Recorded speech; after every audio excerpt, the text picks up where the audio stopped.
My name's David Whitton. I'm the Labour MSP for Strathkelvin and Bearsden, and I'm also Labour's Deputy Shadow Spokesman for Finance and Local Government.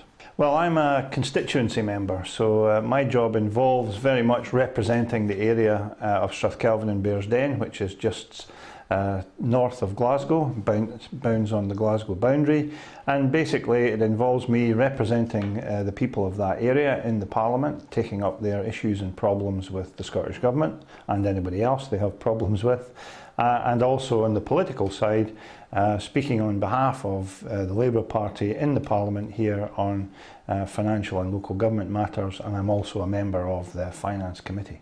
I mean, you don't actually realise how much of a privilege it is until you're doing the job and you're helping people and they're coming into your office, they've got a problem, you're trying to help them, and you get a real sense of achievement when you've helped somebody who's got a really serious problem, but you're able to help them to overcome that problem. In my final years at school, I was quite good at English and I liked history and those kinds of subjects. And where I stayed, my next door neighbour had a brother-in-law who was a leading sports journalist, and I was quite keen on sport as well, so I thought, well, what a great idea, I can combine English and sport and become a sports journalist like him. And as I lived in Dundee at that time, I went to school in Dundee.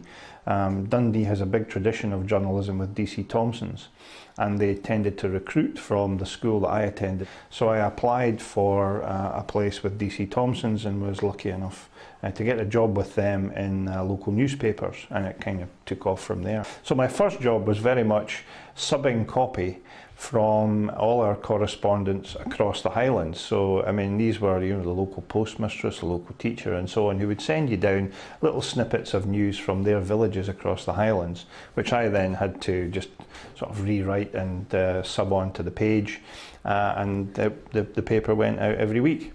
It was a great experience, a great bunch of lads that I worked with. Coming straight from school, you kind of have to move from being, schoolboy into working journalist, as it were.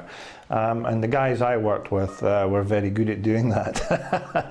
They showed me a few things that perhaps my mother might not have been too pleased about. But anyway, journalism is a real team effort.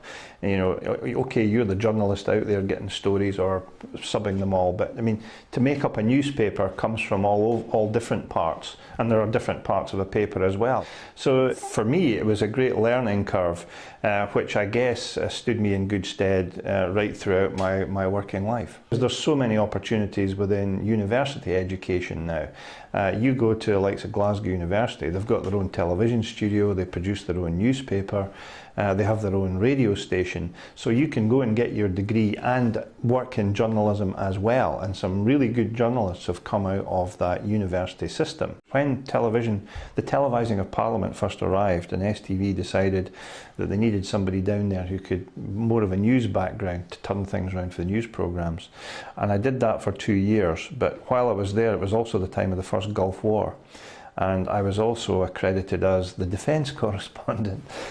So I got to go to all these lobby briefings, which are the ones that are held at 10 Downing Street. I went to briefings at the Ministry of Defence, so you really got in behind what was going on in government, and I guess that really turned my interest then to seeing politics as the real way for me to go in that sense.